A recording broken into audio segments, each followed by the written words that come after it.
teman-teman Rotu PTN, kenalin aku Linta Ambarwati dari Universitas Jenderal Sudirman, Fakultas MIPA, jurusan Fisika. Jadi di sini aku akan sedikit berbagi tips bagaimana caranya agar lolos SNPTN versi aku sendiri.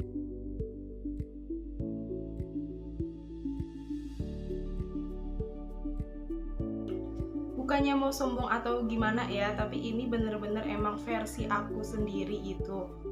Seperti yang kalian tahu, SNPTN itu kan merupakan jalur tanpa tes atau bisa disebut juga dengan jalur undangan. Dan jalur SNPTN itu merupakan jalur yang gratis ya guys. Jadi jalur yang sangat dinanti-nanti oleh seluruh siswa yang ingin masuk ke PTN tentunya.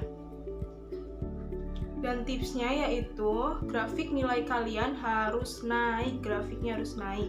Dan kalian juga harus tetap belajar terus ya, jangan pantang menyerah. Soalnya kalian itu mempersiapkan dari kelas 1 atau pertama masuk SMA, kalian harus benar-benar mempunyai planning bagaimana kedepannya itu harus disusun dengan rapi ya guys.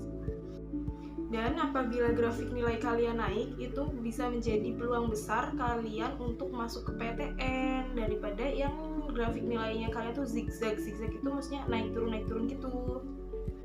Kak, gimana sih caranya agar grafik nilai kita terus naik? Dengan belajar tentunya, kayak misalnya kita di SMA ambil jurusan MIPA, ya kita harus menekuni bidang tersebut, tapi juga tidak menyampingkan bidang yang lain, pelajaran yang lain. Misalnya kalian tuh kayak udah nggak mentingin pelajaran lain, kayak misalnya pelajaran bahasa Indonesia atau pelajaran Pancasila, PKN gitu, itu bukan kayak gitu ya, maksudnya kayak kalian lebih ngekhususin jurusan kalian, tapi tanpa menyampingkan pelajaran lain juga, jadi kayak ya balance gitulah, seimbang gitu, tapi ya kayak lebih ditekankan ke khusus jalurnya kalian gitu ya. Dari kelas 1 kalian itu harus benar-benar udah mempersiapkan diri kalian. Misalnya teman-teman kalian masih sibuk dengan main-main, kalian harus benar-benar serius dengan planning kalian yang awal, yaitu pengen masuk ke PTN dengan jalur SNPTN agar hasil akhirnya itu bisa memuaskan kalian sendiri khususnya. Kayak misalnya mulai dari kelas 1, teman-teman kalian masih sibuk dengan kegiatan bermain, masih belum serius untuk menyusun masa depan, dan dari situ kalian harus benar-benar nge-planning masa depan kalian bagaimana dengan cara belajar dan terus belajar. Dari kelas 1 aku udah berusaha agar memiliki grafik nilai yang naik, dan dari situ aku yakin bahwa segala usaha itu tidak akan mengkhianati hasil. Terus juga kalian harus mengetahui kemampuan dan skill kalian. Jangan sampai kalian salah jurusan cuma gara-gara ngikutin jurusan teman. Kalau ada orang yang memiliki konsep ya gimana nanti, itu salah. Harusnya nanti itu bakal bagaimana. Jadi kayak kita tuh konsep mengambil jurusan itu sejak sekarang. Misalnya kalian tuh berpikir kayak gini, aku kan masih kelas 2, aku kan masih kelas 1, ya buat apa sih kayak mempersiapkan jurusan kuliah itu dari sekarang? Ya pastinya agar kalian tuh di akhir tuh kayak enggak keteter. Maksudnya keteter tuh kayak enggak ribut dengan apa jurusan mau ngambil apa, mau ke universitas mana gitu kan. Pasti kalian tuh keteter gitu, ribut. Kalau dipersiapkan dari sekarang kan pasti enggak. Kalian di akhir cuma tinggal daftar, terus nunggu pengumuman, kalian tinggal duduk santai aja gitu. Misalnya kalian dinyatakan lolos, kalian itu tinggal santai menunggu jadwal registrasi tanpa harus kayak menghafal buat nanti persiapan UTBK yang pasti bukunya itu kan tebel-tebel segini-segini, yang mungkin ya tebel-tebel gitu. Itu nggak banget ya gitu. Kayak contohnya aku alhamdulillah lulus SNPTN di Universitas Jenderal Sudirman, dan aku itu sama sekali nggak mempunyai buku bahan UTBK, sama sekali nggak punya. Kalau aku pribadi itu kayak senengnya tuh belajarnya sistem yang bertahap gitu ya, bukan kayak belajar yang sistem SKS, sistem kebut semalam gitu, enggak. Jadi aku lebih kayak nge-preparein diri aku sejak kelas 1, bener-bener ingin grafiknya naik biar nanti di akhir tuh kita mempunyai peluang yang besar gitu ya untuk lolos SNPTN. Dan alhasil alhamdulillah aku lolos SNPTN di Unsud.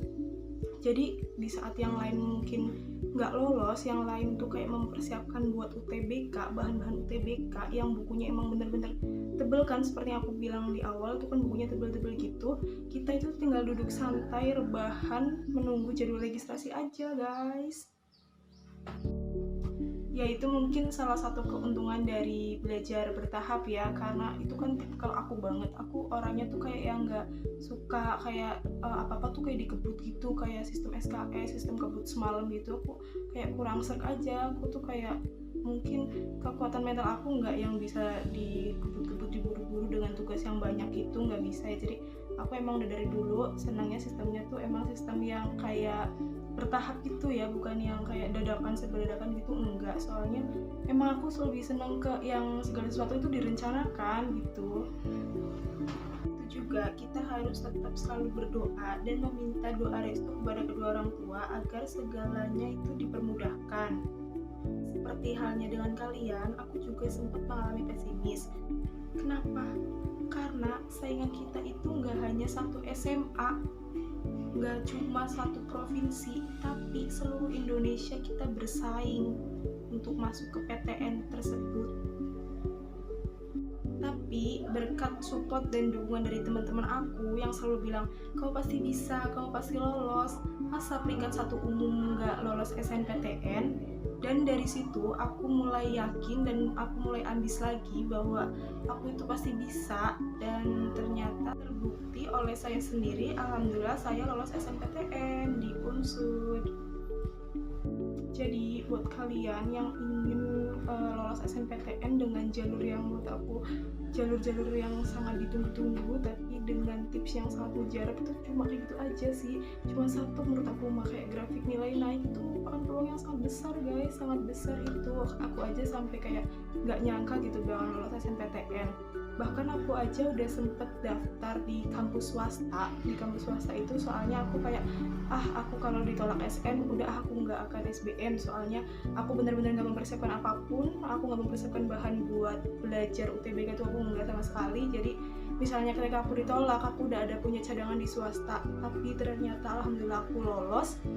Jadi yang di swasta aku cabut lagi, alhasil aku jadinya di Unsud, karena itu merupakan kesempatan yang sangat bagus ya, kesempatan emas banget yang membuat aku tuh kayak bangga aja ke diri sendiri, dan pastinya bangga juga ke ke SMA yang alumni aku ya, pasti aku bangga. Terima kasih banget kepada guru-guru SMA Negeri 1 Lakbok dan teman-teman aku yang selalu support aku. Terima kasih. Nah, buat kalian pejuang PTN tahun 2022 nanti harus tetap semangat. Mungkin itu saja sedikit tips dari aku, emang bener-bener versi aku, dan itu yang aku lakuin ketika aku daftar di Unsud. Semoga ada ilmu yang dapat diambil. Sekian dari aku, terima kasih.